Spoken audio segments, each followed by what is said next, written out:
Good morning, my people. This is Dr. Hoskins. I hope you're having a great and wonderful day. I've got a new mic set up, so hopefully it sounds a little bit different. Hopefully it sounds a whole lot better. You can see over my shoulder right there, I've got the Yeti box. Thank you, Mr. Matt Musgrave, for sending that over. It was a gift, and it was an internal transfer in Pure Kyber Notes. But I appreciate him upgrading his stuff and letting me have that Yeti, because I really like the Yeti products. Anyway, the title, New Beginnings and Fresh Starts. Probably hearing a lot of that this time of year. Probably getting a lot of that in your head that it's time for a fresh start. It's time for a new beginning. Time to start over. And yeah, the turn of the calendar year from one to the next is a good reminder that we need to clean out the closet, that we need to refresh the batteries. We need to do a fluid check. We need to grease the bearings and make sure everything's ready to go for this coming year. But I say bah humbug to that. I say bah humbug to new beginnings and fresh starts.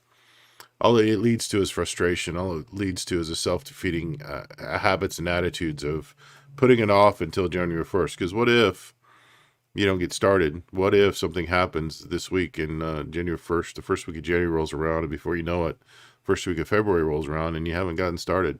You gonna wait to January? Yeah, bah humbug. Every day is a new day. Every day is a fresh start.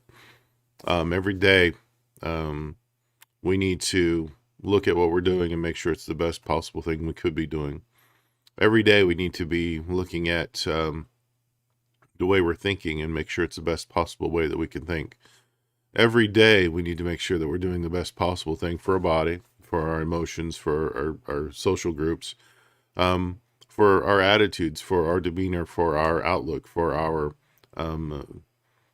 insight, for our feelings, for our emotions, to make sure we're in the best possible situation to handle whatever may come that day.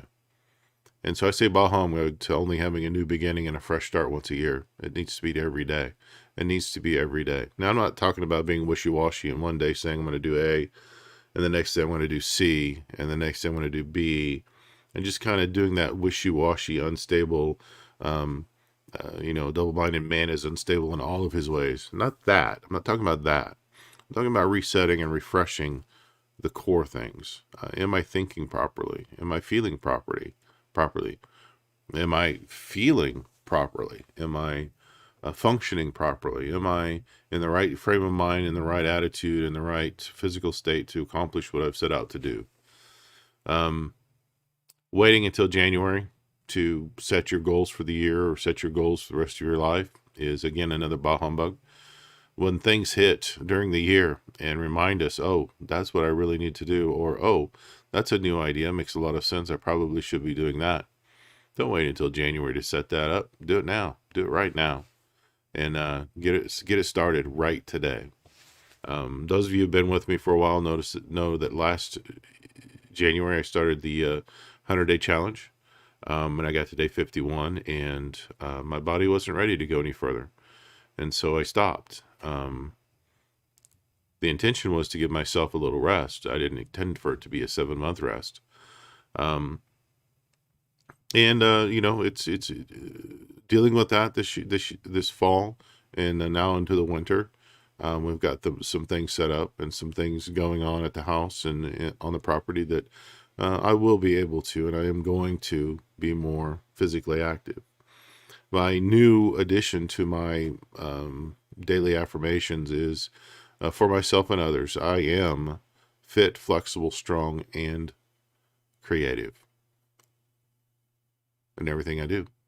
So fit, flexible, strong. If I just say those, I just think about my physical attributes, my weight, my height, my flexibility, my ability to do spin kicks or push-ups or jumping jacks or carry logs from one end of the property to the other. But when you think about being fit in my mental capacity, being fit in my emotional, being fit in my spiritual capacities, that takes on a whole new meaning. And that's a new part of who I'm striving to be, is to be the most fit, flexible, strong, and creative person for my benefit and those around me from this day forward. And that means every day I want to be stretching and literally and figuratively, I'm going to be lifting heavy things, literally and figuratively. I'm going to be pushing the boundaries, literally and figuratively, and I'm going to be, um, I, I like to call it exploring the absurd. Um, and there's a lot of reasons for that. If you want to sit down and talk about that or have a Zoom call about that, reach out. But exploring the absurd allows us to see the best options a lot of times. And so being creative and finding out what those absurds are and talking about them, not necessarily doing them, but, what are the absurd outcomes of forgetting your lunch? Well, everybody dies. Well, that's an absurd. And, well, then, going hungry for lunch is not a bad thing then. It's not the end of the world. So that kind of thing. So fit, flexible, strong, and creative. And I really need to create a lot of content this year. I need to finish my ACP paper. I need to probably do another one before I actually need to publish one before I can do mine, so that I can use the first one as a reference because it's not in the literature. Got to do my paper, and then I need to start working on ways to promote the content so I can get on speaking on stages and helping people understand the concepts that we say as chiropractors we believe, but we don't necessarily put in practice all the way through our practice. And a little bit of incongruency can go a long way to upset the stability of a business. And so hopefully what I've thought about and what I've created will help people with that. And then being creative here at the office. I still don't know if Regenesis is going to keep me on after February. If they don't, that's fine. We'll expand hours here. If they do, great. We're still going to expand hours here a little bit. If they don't keep me on, that allows me to have a little bit more freedom to go and do speaking engagements and teaching and training around the Eastern Seaboard, Southeast. And if they keep me on, that's great. It's some stability and some rest and relaxation during the week that I have by not having to worry about office function. I can let them deal with all that while I take care of clients that they take care of. And so either way it goes, I'm okay with it. I'm just okay with it. There's a lot of things that result from that decision that I don't make.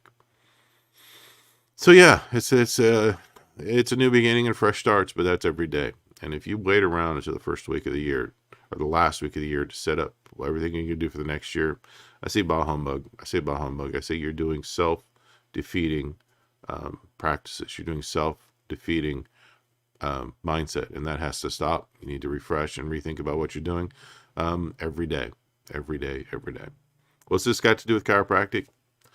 Well, if you've been with me any time, you know that the way the brain thinks and the body functions has to be connected, and chiropractic is the only profession in the world that focuses on making sure the impulses, the mental impulses, the information the brain generates to run the rest of the body gets to its target destination without interference.